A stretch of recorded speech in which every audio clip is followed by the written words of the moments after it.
Hi, good day. Welcome to our discussion for Module 1. This is your class GE101, College Academic Skills in English. The title of our Module 1 is Reading Process and Strategies. The agenda of our discussion are as follows. So first, let's have some reflection point and you will be answering it on your own time. Afterwards, let's discuss certain roadblocks when it comes to reading, taking reading as a hobby. Next, we will be discussing the reading process. Afterwards, what are the concepts that we have to consider when it comes to reading?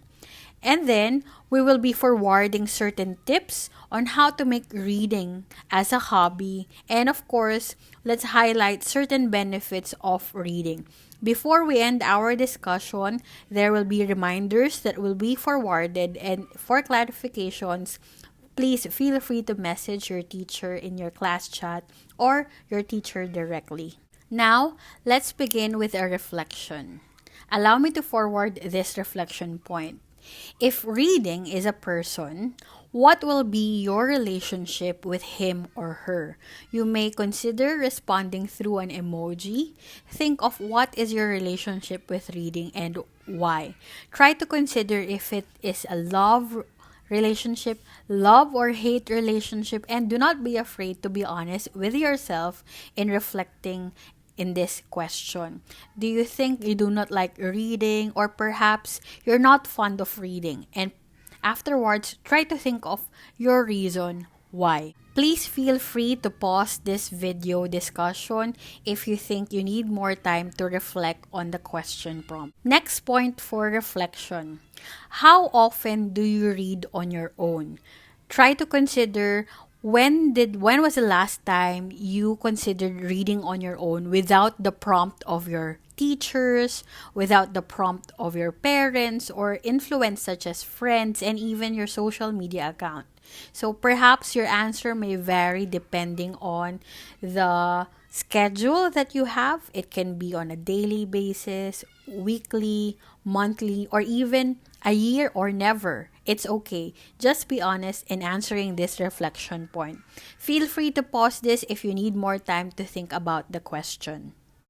Given the variety of answers that we may have, let's now try to look at next question in terms of roadblocks when it comes to taking reading as a hobby. Now, the question to ponder upon is that what are the hindrances in your personal experience? You think whenever you try to read and take reading as a hobby, what are the usual concerns that you encounter? So take time to reflect on this. Feel free to pause if you need more time. We may have varied response when it comes to what are the hindrances in taking reading as a hobby. Some of us may consider it depends on our availability. It depends on our mood. Sometimes, some people will answer they feel sleepy whenever they read. Or sometimes, some people may say, I do not like the things that I am reading or the topic of the text that I am reading. So, the answers may vary depending on various concerns. But we can categorize them generally with two major classifications. First, we have the external roadblocks. For example, of external roadblocks, it can be your time, it can be the choice of the book or the topic of the book. So there was a different expectation with the book and reality when it comes to reading the book. So those are external forces, and these are the things that we cannot change or things that are beyond our control. Aside from external hindrances, there is also what we call as internal hindrances. These internal hindrances rely on to us. For example, our motivations. For example, our physical preparation whenever we read. Sometimes, most of us feel sleepy whenever we read. And also, it has something to do with, for example, our vocabulary, our comprehension. In our module discussion, we are hoping to address these internal roadblocks when it comes to reading because they are the variables wherein we can work better and hopefully improve at the end of the discussion, if not at the end of the entire course. In addressing these internal roadblocks, let's try to look at certain concepts when it comes to reading. First, let us discuss the reading process. There are 5 steps when it comes to the reading process. As you can see on the slide, there are 5. First, pre-reading. Second is reading. Third is responding. Fourth is exploring. And number 5 is applying. In the reading process, the first step is pre-reading. In the pre-reading part, this is where the reader, such as you, prepare yourself for engagement with the text. In the pre-reading process, what we can do is we can activate our background knowledge when it comes to the reading material that we are about to engage with. Another is that we can set purpose on why we are supposed to read with this material. What is the reason why do we have to read this material? Another is that we can introduce certain vocabulary terms that we are not familiar with the reading article.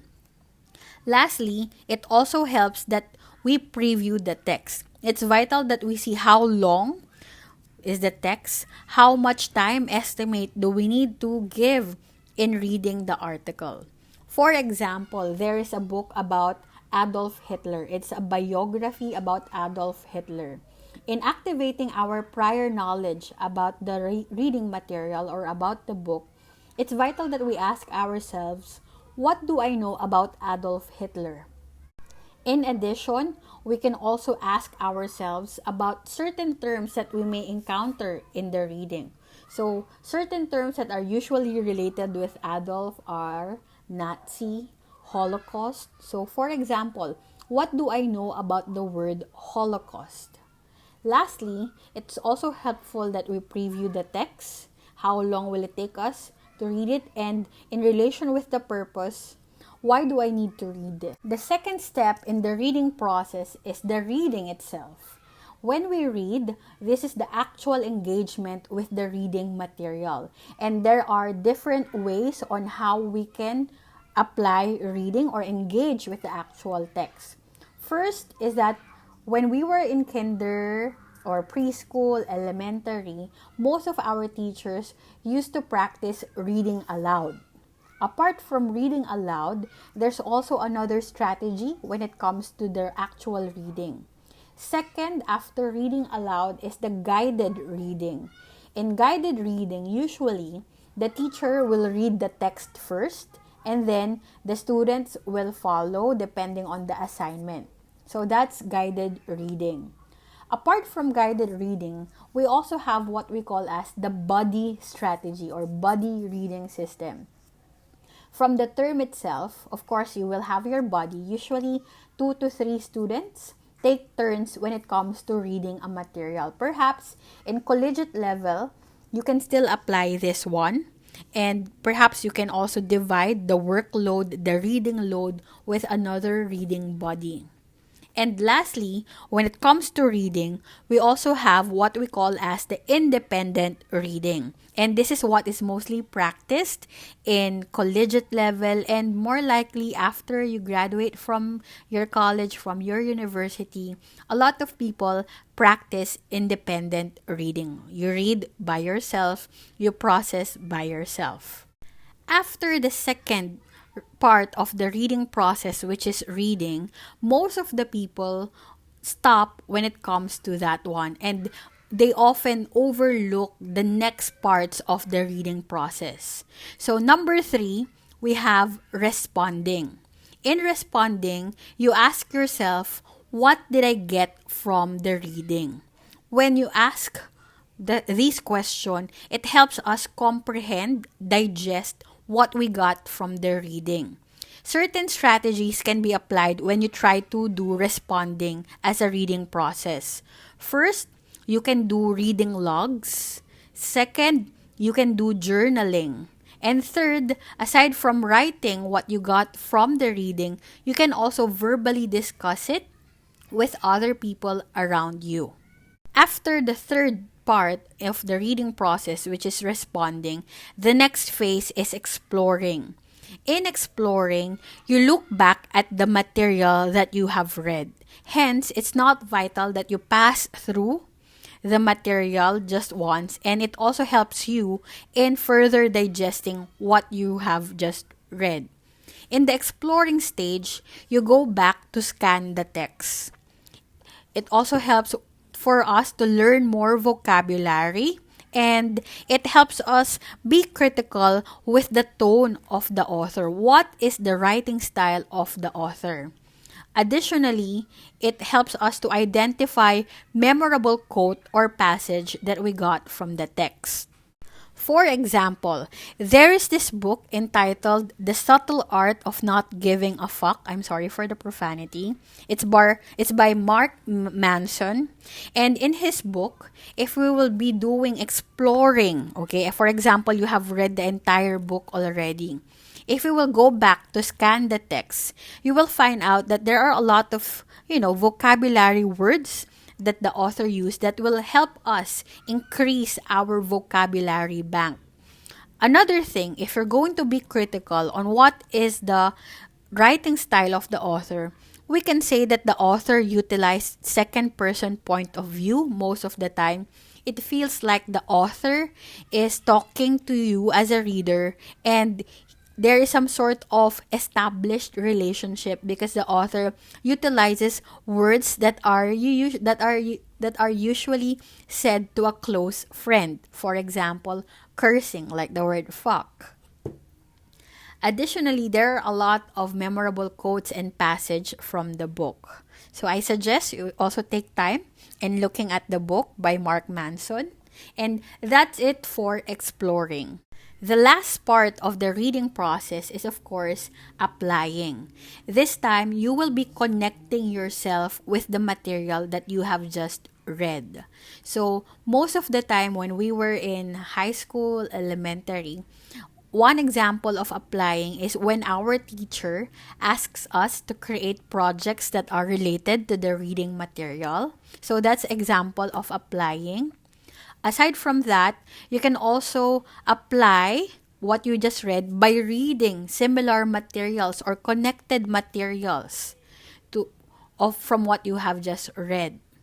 And another example of applying is when you evaluate your own experiences from the reading material. So you ask yourself, how do I connect further with these reading materials? In this way, you are comprehending, you are digesting the reading material further. Hence, I encourage you to maximize and use the reading process in reading, digesting, and of course, understanding more what you have just read. Now, this time, let us discuss further concepts in reading. So I hope you are still with me. And I'm sure some of you are already familiar with the next two concepts that we're going to have. We have what we call as skimming and scanning. So now, try to recall, what do you know about skimming and scanning? In delineating skimming and scanning, we can say that the two strategies are considered as speed reading approaches.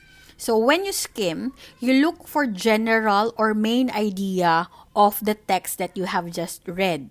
It helps that you read the first paragraph.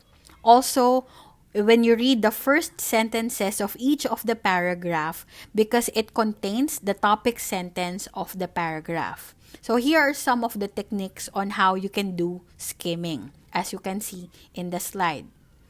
Examples of skimming are, for example, when you try to review for your exam, you have read your material, you were able to highlight, annotate, vital notes, and then when you go back, you try to skim it. You don't need to read everything verbatim.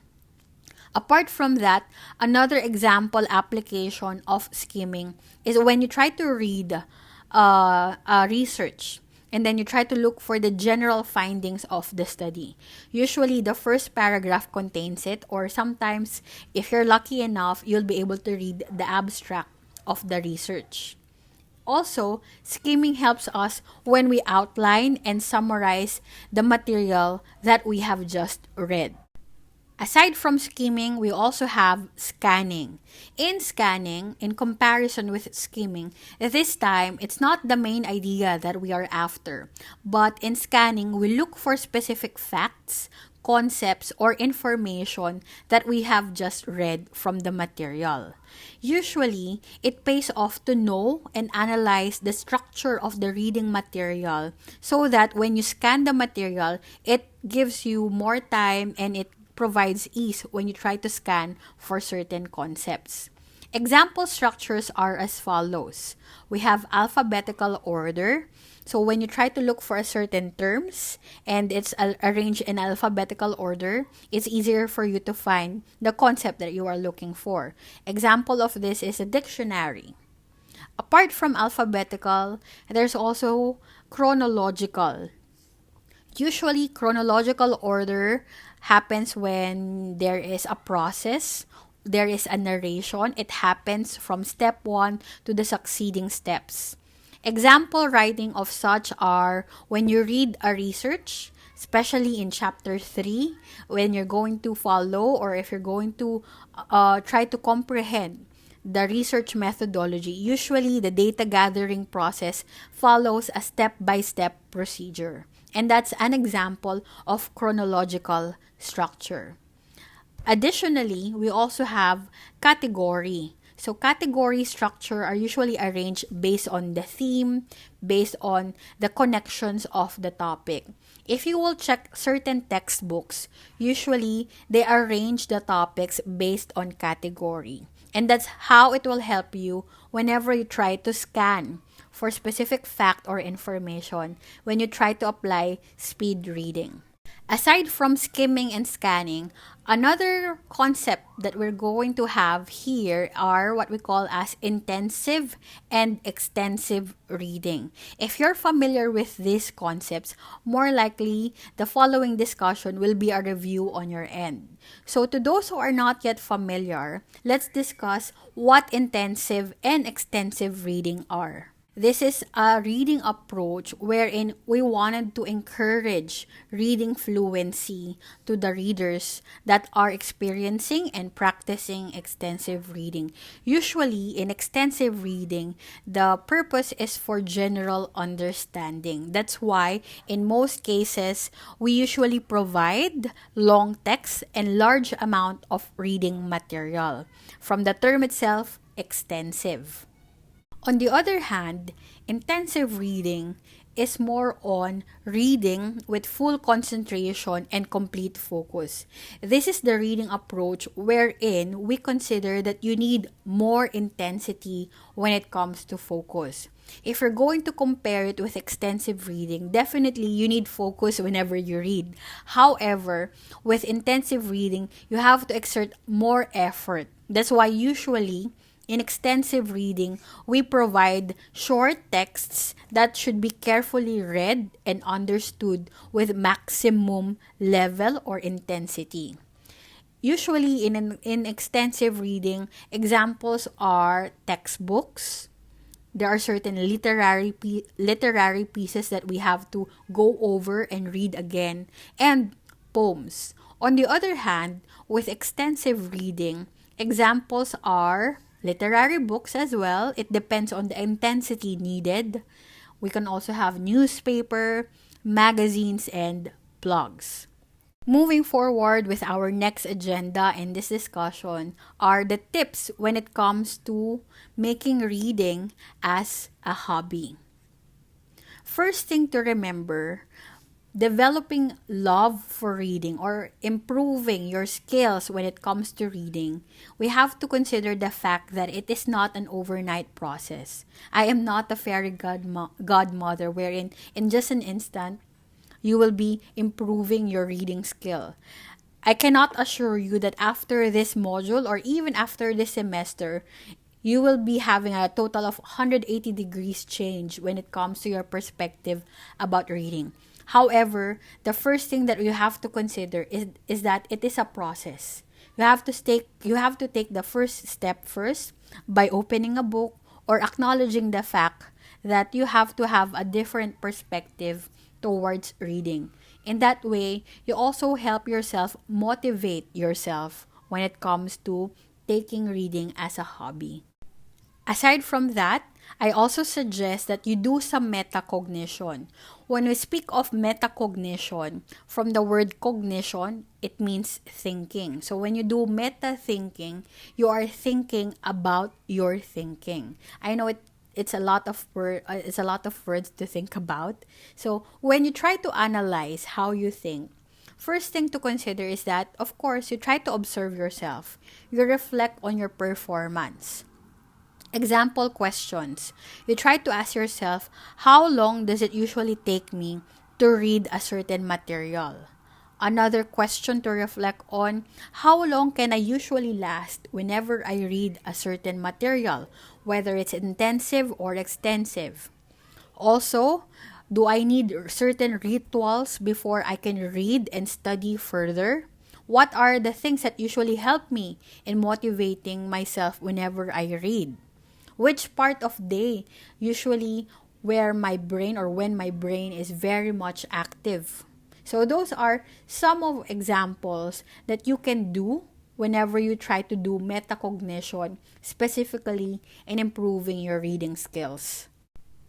Another tip is that do not find time. Make time for it. A lot of people provide excuses for themselves wherein, it's really hard for me to read because I cannot squeeze it in my busy schedule. Same goes with exercise. Forgive me for using this metaphor, but a lot of people are saying, I will exercise, I will be eating healthier, I will be running tomorrow, I will be working out tomorrow. However, most of the time we fail. Same goes with reading. We say we keep on keeping promises to ourselves. However, sometimes we do not really do it. So this time, we try to be more honest and upfront with ourselves by saying you have to make time for it. Lastly, it's also helpful that you find your genre. Different people have different interests. And over time, as you grow up and grow older, our interest also changes. And try to consider which genre of reading material works better and best for you. Moving forward, here are some benefits of reading. I know you've heard a lot of benefits about reading, and it also helps that we emphasize some of the benefits, but not all are listed here. First, it improves comprehension. It widens our vocabulary bank. It also builds our imagination, and it helps us to have a wider perspective when it comes to life in general. In addition, it helps us boost our critical thinking, which is very much useful, not just within the academe, but also in the real life, in our practical day-to-day living. So, these are some of the benefits when it comes to reading. And hopefully, this will motivate you in taking time to read and starting to open your book. Before we end our discussion, here are some reminders for the following weeks. So we will be having a workshop for a second session of the week. Apart from that, I would also encourage you to start looking for a book for our extensive reading program. Any book will do as long as it is in English. Second, you have not read that book yet. And third, you are very much interested in that book. During our consultation period, which will be announced, we will be checking your choice of book for our extensive reading program. If you have questions about this one, I would gladly address your questions in the class.